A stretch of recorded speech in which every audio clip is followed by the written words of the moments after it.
Welcome to on record.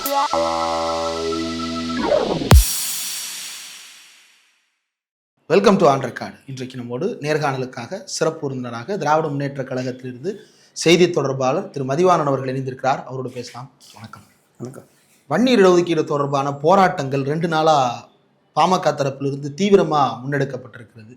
2 தரப்புலையுமே வன்னியர்களை பொறுத்தவரையில் பாமக தான் இப்போது அவர்களுக்கான ஒரே முகமாக இருப்பது போன்ற ஒரு தோற்றம் கிடைக்க தொடங்கி இருக்கிறது.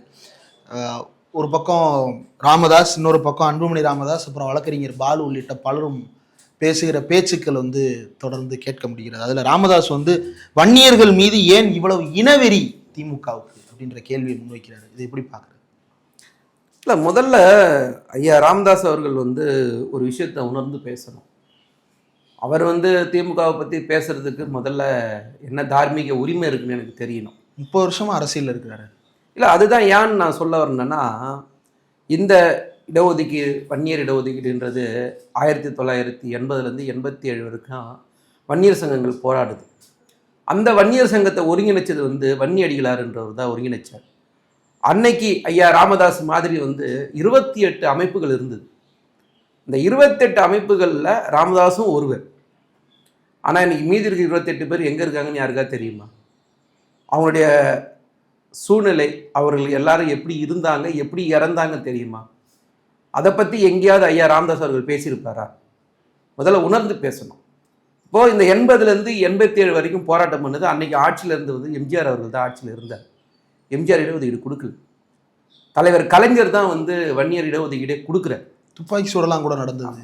அந்த இடஒதுக்கீடு கொடுக்கும்போது இடையில ஒரு 21 பேர் எம்ஜிஆர் சுட்டு சாவடிக்கிறார். இந்த எம்ஜிஆர் ஷூட்டிங் ஆர்டர் கொடுத்து இறந்தவங்களுக்கு மணிமண்டபம் கட்டினது திமுக, அவங்களுக்கு பென்ஷன் கொடுத்தது திமுக, அவங்களுக்கு அரசு வேலை வாய்ப்பு வழங்க முடியும்னு கொடுக்கும்னு சொன்னது தலைவர் தளபதி அவர்கள். இதெல்லாம் நினைச்சு பார்த்துட்டு ஐயா ராமதாஸ் அவர்கள் பேசணும். இடஒதுக்கீடு கொடுத்ததுக்கு அப்புறம் ஐயா ராமதாஸ் அவர்கள் தலைவரை கூப்பிட்டு, கலைஞரை கூப்பிட்டு விழுப்புரத்தில் ஒரு மாநாடு போட்டு அந்த மாநாட்டில் பேசுனதெல்லாம் இன்றைக்கி நான் வீடியோவை காட்டணும்னு வச்சிங்களேன், நீங்கள் ரொம்ப வருத்தப்படுவீங்க. பொது வாழ்க்கைக்கு வரமாட்டேன், என் கால் சட்டமன்றத்திலே வராதுன்னு சொன்னீங்களா இல்லையா? என்னோட குடும்பத்திலேருந்து யாராவது பதவிக்கு வந்தாங்கன்னா சவுக்கால் அடின்னு சொன்னீங்களா இல்லையா? இன்னைக்கு எத்தனை முறை நீங்கள் ராஜ்யசபா எம்பி வாங்கியிருக்கீங்கல்ல? ஒவ்வொரு எலெக்ஷன்லையும் ஒவ்வொருத்தரோட கூட்டணி வைக்கிறீங்க, மாறி மாறி கூட்டணி வைக்கிறீங்க, வச்சு ராஜ்யசபா வாங்குறீங்க. அந்த ராஜ்யசபா எம்பியை யார் ஆக்குறீங்க? உங்க பையனுக்கு முதல்ல இந்த வன்னியர் சங்க போராட்டங்கள் பற்றி, அதில் கள போராட்டத்தை பற்றி ஏதாவது தெரிஞ்சிருக்குமா? அவரோட வயசுக்கு அவர் அந்த போராட்டத்தில் கலந்துருப்பாரா? இன்னைக்கு தளபதி இருக்காரு சார், அவருக்கு ஒரு பாரம்பரியம் இருக்குது. தன்னுடைய 28 வயசுல மிசா காலத்தில் அவர் ஜெயிலில் போயிருந்து 1 வருஷம் ஜெயிலில் இருந்து வந்தவர். அவரை பார்த்து நீங்க கேட்குறீங்க, உங்களுக்கு எதுக்கு இவ்வளோ பெரிய இனவெறின்னு சொல்லிட்டு. அப்படி யாரும் அன்னைக்கு நினைக்கலையே. சமூக நீதிக்காக வாழ்ந்த தலைவர் கலைஞர். முதல் 1970 சட்டநாதி ஆணையை அமைச்சது யாரு? தலைவர் கலைஞர் தானே அமைச்சாரு. வன்னியர் இடஒதுக்கீடு கொடுத்தது தலைவர் கலைஞர் தானே. அருந்ததியர் உள்ஒதுக்கீடு கொடுத்தது தலைவர் கலைஞர் தானே. சிறுபான்மையினருக்கு இடஒதுக்கீடு கொடுத்தது தலைவர் கலைஞர் தானே. இவ்வளவு பெரிய ட்ராக் ரிப்போர்ட் திமுகவுக்கு இருக்கும்போது திமுக பத்தி உங்களுக்கு பேசுறதுக்கு என்ன தகுதி இருக்கு?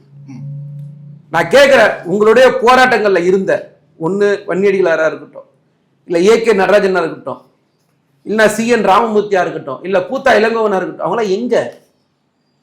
மீண்டும் நான் கேட்கிறேன், CN ராமமூர்த்தி இப்பயும் பேசிட்டு எழுதிட்டு தானே இருக்கிறாரு. யாருக்கு ஆதரவா பேசுறாரு? அவருடைய நிலைமை என்னன்னு நான் கேட்கிறேன். என்னோட கேள்வி அதுதான். அந்த போராட்டத்துல முன்னாடி முன்கள வீரர்களா இருந்தாங்கல்ல, அவங்க நிலைமைலாம் எங்கன்னு கேட்கிறேன்.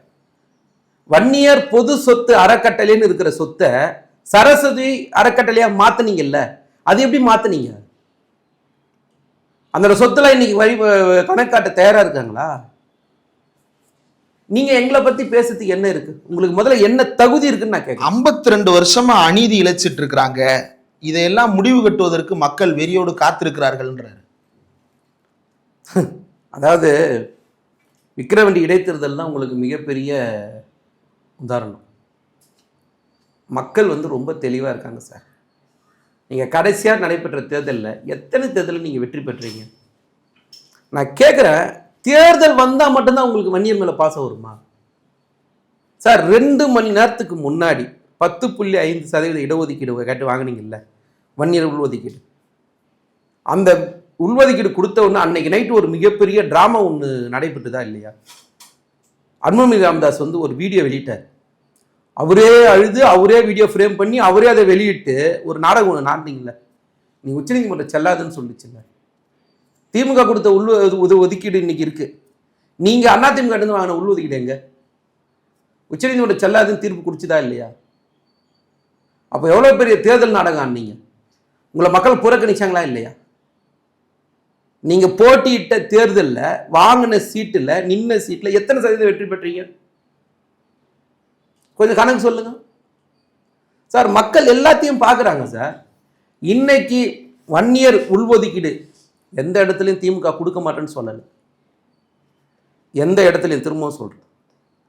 ஆனால் எப்படி கொடுக்கணும் அதுக்குன்னு ஒரு வழிமுறை இருக்குது. இந்திய அரசியலமைப்பு சட்டத்தின் பிரகாரம் நாம் ஒரு இடஒதுக்கீடு கொடுத்தோம்னா அதை உச்சநீதிமன்றமே கேள்வி கேட்க முடியாத இடத்துல நிற்கணும். அதுதான் திமுக இடஒதுக்கீடு. நீங்கள் கேட்குற அரசியல் நாடகத்தோட இடஒதுக்கீடு இல்லை. நீங்கள் அரசியல் ரீதியாக ஓட்டுக்காக வாக்கு வங்கிக்காக நீங்கள் பேசுகிறீங்க. ஒவ்வொரு மேலையும் அதுக்கு தான் நீங்கள் பயன்படுத்துறீங்க. மக்கள் அதை தெரிஞ்சதுனால தான் உங்களை புறக்கணிக்கிறது. இப்போ தேர்தல் வந்துடுச்சு, எந்த பக்கம் போகலாம் எவ்வளோ வாங்கலான்றதுக்காக திரும்ப ஆரம்பிக்கிறீங்க. கடைசியாக ஏகே நடராஜன் இறக்கும்போது டீனர் வீட்டில் இருந்தார். அவர் நிலைமை கடைசி கட்டத்தில் அவரோட சுயநினைவு இழந்து வாழ்ந்தார். அவர் இப்போ எத்தனை தடவை அவரை பார்த்தீங்க? உங்க கூட இருந்தாரு காடுவெட்டி குரு, அவர் எத்தனை தடவை போய் பார்த்தீங்க? இன்னைக்கு அவரோட குடும்பத்தில் இருக்க அவங்க மெம்பர், அவங்க பையன், அவங்க பொண்ணு எல்லாம் என்ன கணக்குல வச்சிருக்கீங்க சொல்லுங்க. உங்க குடும்பம் நல்லா இருக்கு, ராமதாஸ் ஐயா ராமதாஸுடைய குடும்பம் நல்லா இருக்கு, நீங்க தனிப்பட்ட முறையில நல்லா இருக்கீங்க. உங்க கூட அன்னைக்கு 1980 87 வரைக்கும் 18,000 பேர் மேல எஃப்ஐஆர் விழுந்தது. அந்த 18,000 பேருடைய வாழ்வாதாரம் உயர்ந்திருக்கா? அதை பத்தி ஐயா ராமதாஸ் எங்கேயாவது பேச தயாரா இருக்காரா? நான் கேட்கிற சாதிவாரி கணக்கெடுப்பு யார் எடுக்கணும்? இதுல அன்புமணி தெளிவா என்ன கேட்கிறாருன்னா, யாரை ஏமாத்த பாக்குறீங்க? கோழைத்தனமான வார்த்தையை பயன்படுத்தாதீங்க ஸ்டாலின், உண்மை தெரிஞ்சிரும்னு பயமா? நாங்க கேட்கறது சர்வே தான், சர்வே எடுக்கிறதுக்கான அதிகாரம் எல்லாருக்கும் இருக்கு, அந்த சர்வேவை எடுக்க வேண்டியது தானே அப்படின்னு கேட்கிறாரு. நீங்க கேட்கறது சர்வே எடுக்க சொல்றீங்க, சர்வேவே எடுக்காம எதுக்காக 10.5% உள்ஒதுக்கீடு வாங்கினீங்க? எதுக்காக வேஷம் போட்டீங்க? முதல்ல எனக்கு அது பதில் சொல்லணும். நீங்க பேசுறது நியாயம்னு உங்களுக்கு பட்டுச்சுன்னா அதுல இருந்து எனக்கு ஒரு துணை கேள்வி இருக்கு. அப்ப எந்த சர்வேவும் இல்லாம எந்த தரவும் இல்லாம எப்படி வாங்கினீங்க? எதுக்கு அப்ப நாடகம் ஆனீங்க? தேர்தலுக்கு முன்னாடி உச்சநீதிமன்றம் தானே சொல்லுச்சு. இப்ப நாங்க தரவு எடுக்க மாட்டோம்னு சொல்றோமா? ஆட்சிக்கு வந்ததுலேருந்து நீங்களே பாருங்க எவ்வளவு பிரச்சனைகள் இருக்கு. கொரோனா காலகட்டத்தில் ஒரு ஆட்சிக்கு வரும், ஒவ்வொன்றுத்தையும் நம்ம எடுக்கணும், ஒவ்வொரு வேலையும் செய்யணும். யாராவது ஒரு இடத்துல தளபதியோ இல்லை அமைச்சர் யாரோ நாங்கள் எடுக்க மாட்டோம் கொடுக்க மாட்டோம்னு சொல்லுமா? உங்களுக்கு தேர்தலுக்கு ஸ்டெண்ட் ஆகணும், தேர்தலுக்கு வியாபாரம் பண்ணணும் உங்கள் கட்சியை வச்சு. அந்த வியாபாரத்துக்கு நீங்கள் ஆரம்பிக்கிறீங்க. நாங்கள் எடுப்போம் கொடுப்போம், யார் இல்லைன்னா இல்ல அதை செஞ்சுட்டா அந்த போராட்டங்கள்லாம் ஓய்ஞ்சிரும்ல. அவரே சொல்றாரு சர்வே எடுங்க 15% கொடுங்க, நாங்க என்ன சொன்னீங்க? திரும்பி சர்வே எடுங்க 15% இடஒதுக்கீடு கொடுங்க. 15% எங்க இருந்து வந்தது? ஏங்க மொத்தமா இடஒதுக்கீடு 20% கேட்டுதான் 80ல போராட்டம் பண்ணாங்க. 20% தலைவர் கொடுத்தாரு. அதுக்கப்புறம் நீங்க 20ன்றது மொத்த எம்பிசி கிளம்ல கொடுத்தது, அதுல வன்னியர்களுக்கு தனியா வேணும்ன்றதான டிமாண்டே இல்ல சார். இப்போ என்கிட்ட ஒரு தரவு இருக்கு, நான் சொல்றேன் ஒரே ஒரு விஷயம். இன்னைக்கு நீங்க சொல்றீங்கல்ல எம்பிசி இடஒதுக்கீடை பத்தி பேசுறீங்க. 2018 இருந்து 22 வரைக்கும் எம்பிபிஎஸ்ல 4873 பேர் எம்பிபிஎஸ் படிச்சிருக்காங்க. மொத்தமா டாக்டர் ஆனவங்க 24,370 பேர். அதுல எம்பிசி மட்டும் 4,873 பேர். அதுல நீங்க சொல்ற வன்னியர் மட்டும் 2,781 பேர். இதோட சதவீதம் 11.4 ஓவரால் ரிசர்வேஷன்ல. ஆமா, வெறும் வன்னியர். நீங்க எவ்வளவு கேக்குறீங்க? 10.5 கேக்குறீங்க. 15 இப்போ இருக்கு. நான் அந்த 15க்கு அப்புறம் வரேன். முதல்ல இந்த 10.5 சொல்றேன். இப்போ 10.5ல இருந்து மேல ஒரு சதவீதம் உயர்ந்து படிச்சிருக்காங்கல்ல, அவங்க எல்லாம் வீட்டுக்கு அனுப்பிச்சிடலாமா? செல்லாதுன்னு சொல்லிடுவோமா? என்ன தரவோட பேசுறீங்க நீங்க? முதல்ல 10.5.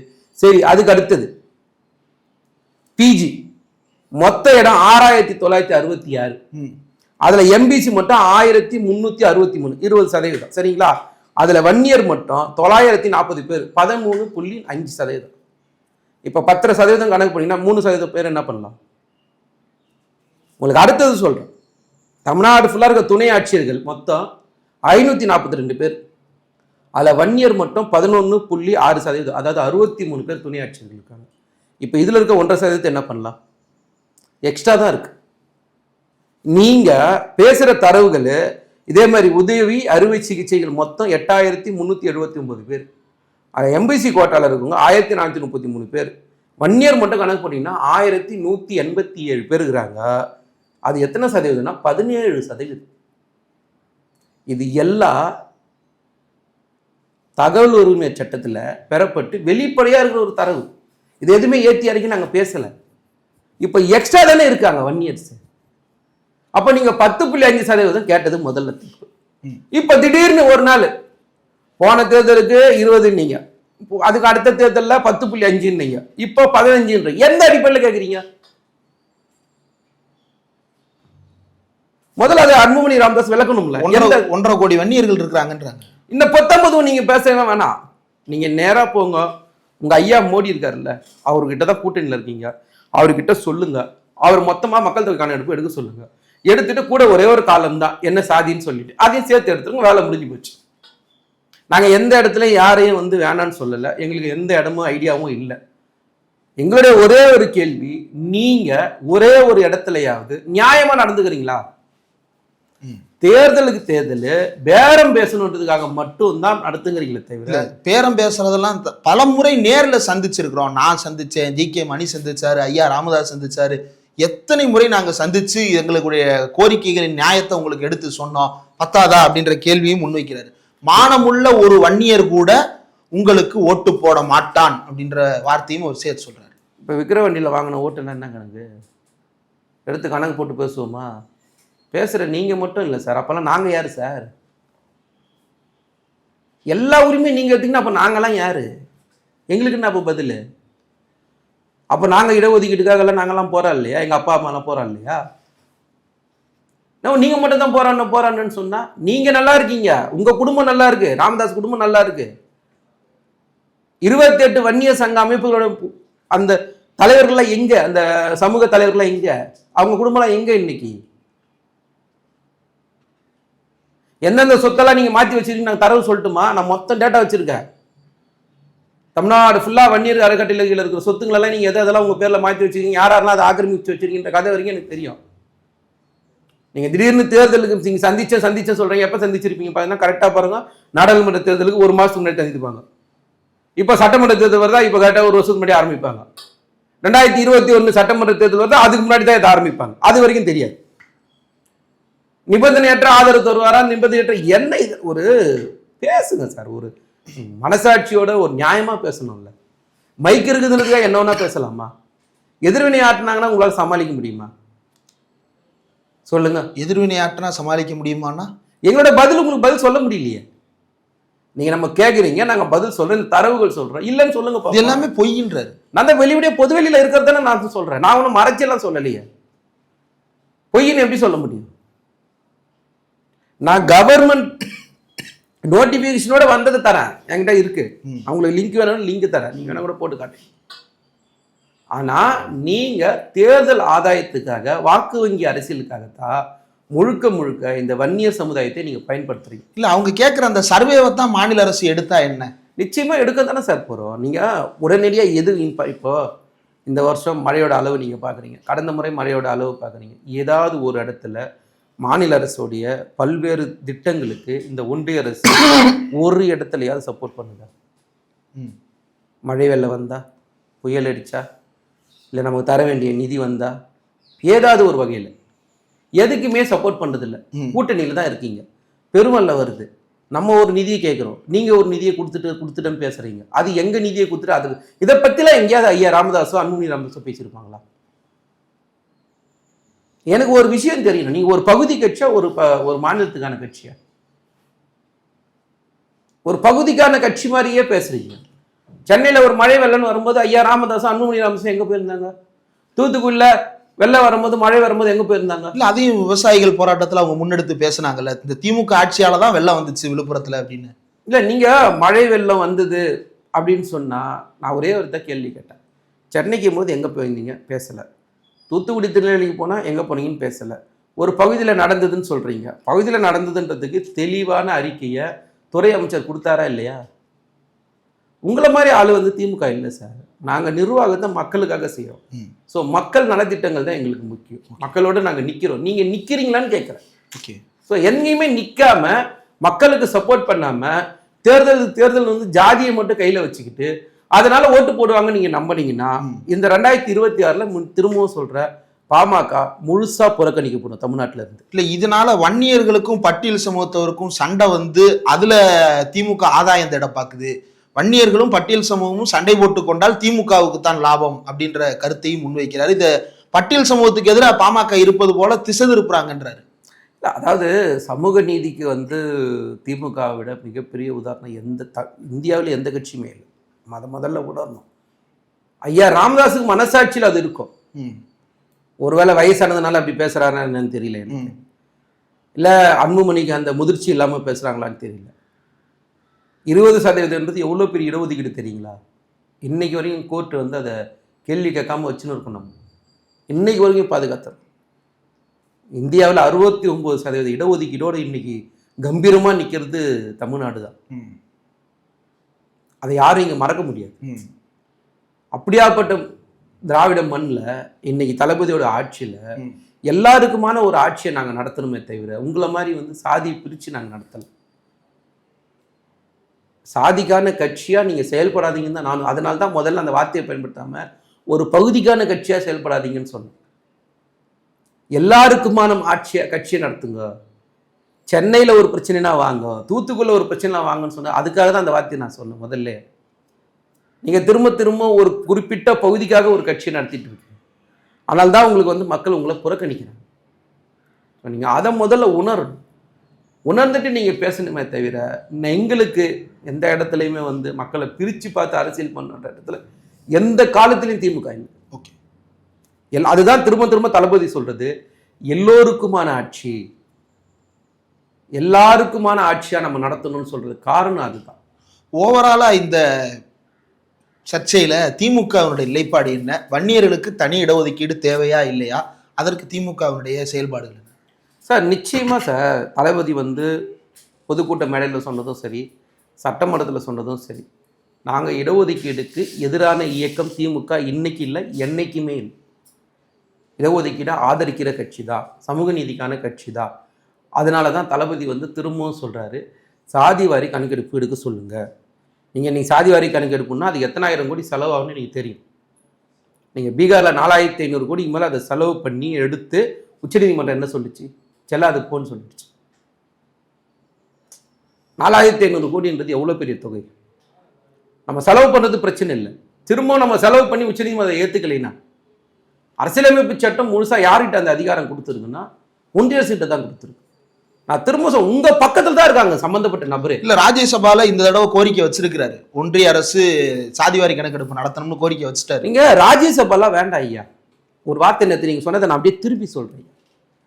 நீங்கள் இடஒதுக்கீட்டை வழங்கி விடுங்கள், நாங்கள் நிபந்தனையற்ற ஆதரவு தரோம்னு சொன்னீங்களா இல்லையா?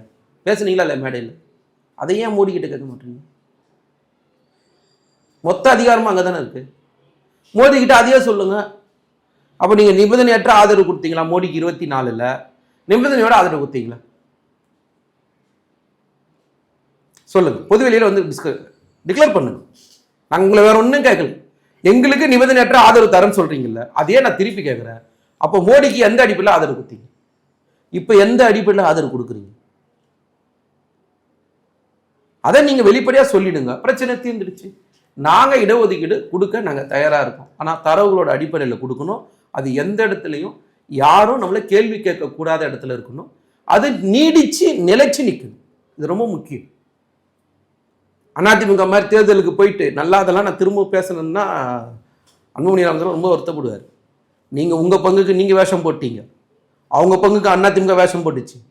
தேர்தல் பிரச்சார காலத்துக்கு போயிட்டு ஓபிஎஸும் ஆர் உதயகுமார் என்ன பேசுனாங்க? சும்மா. அப்புறம் யாரை ஏமாத்துறீங்க? ஒரு சமூக மக்களை இடஒதுக்கீடு எத்தனை காலத்துக்கு ஏமாத்துவீங்க? நியாயமா இருக்கும். திரும்ப திரும்ப சொல்ல நியாயமா இருக்கும். உங்க மனசாட்சிப்படியாவது நடந்துங்க. உங்க பக்கத்துல நிக்கிற யாரும் அப்படியே அப்படியே கண்ணீர் விட்டு அழுது என்ன மாதிரி ஒரு சீன் கிரியேட் பண்ணீங்க? எப்பா மெகா சீரியல்லாம் கூட தோத்துரும். அப்படி ஒரு வேஷத்தை போட்டு அப்படி ஒரு நடிப்பு ஒன்று நடிச்சுட்டு எல்லாம் பண்ணிட்டு மறுநாள் ஓபிஎஸ் போய் சொல்றாரு, அன்னைக்கு அவர் துணை முதலமைச்சர், ஓபிஎஸ் யாரோ ரோட்ல போறவர் கிடையாது, துணை முதலமைச்சர் பதவியில் இருக்கிற ஒருத்தர் சொல்றாரு, சும்மா ஆர் உதயகுமார் சொல்றாரு தேர்தலுக்காக பேசுங்க. அப்பவே முடிச்சிட்டாங்கல்ல உங்களை மக்கள், இவங்க நம்ம கிட்ட நடிக்கிறாங்கப்பா அப்படின்னு. இந்த வடிவேல் ஒரு படத்தில் நாகச்சிவா சொல்றாரு, என்ன தினுசு தினுசா முகத்தை மாத்துறாம்பா அப்படின்ட்டு. அந்த மாதிரி தினுசு தினுசா தேர்தல் வந்தால் முகத்தை மாட்டி ரொம்ப நாளா நீடிக்காது. காலம் மாறி போச்சு. உங்களுடைய வேஷம் மொத்தமாக களைஞ்சி போச்சு. இன்னைக்கும் திரும்பவும் ஜாதியை வச்சு அரசியல் பண்ணலான்னு நினைக்காது. மக்களுக்கான அரசியல் பண்ணுங்க. மக்களுக்கு என்ன தேவையோ அதை பற்றி பேசுங்க. இன்பமோ துன்பமோ கஷ்டமோ எதுவாக இருந்தாலும் மக்களோட நில்லுங்க. வேஷம் போடாது. வேஷம் ரொம்ப நாளைக்கு நீடிக்காது. மேக்கப்பு போட்டு ரொம்ப நாள் நீடிக்க முடியாது. அது கலைஞ்சிரும். என்ன பொறுத்தவரை இன்னைக்கு ஐயா ராமதாஸுக்கும் அன்புமணி ராமதாஸுக்கும் அது கலைஞ்சிருக்கிறது தான் நிதர்சனமான உண்மை. நிறைய விஷயங்கள் பகிர்ந்துட்டீங்க. இவ்வளவு நேரம் ஒதுக்கி இந்த நேர்காணல் தந்ததற்கு மிக்க நன்றி. நன்றி.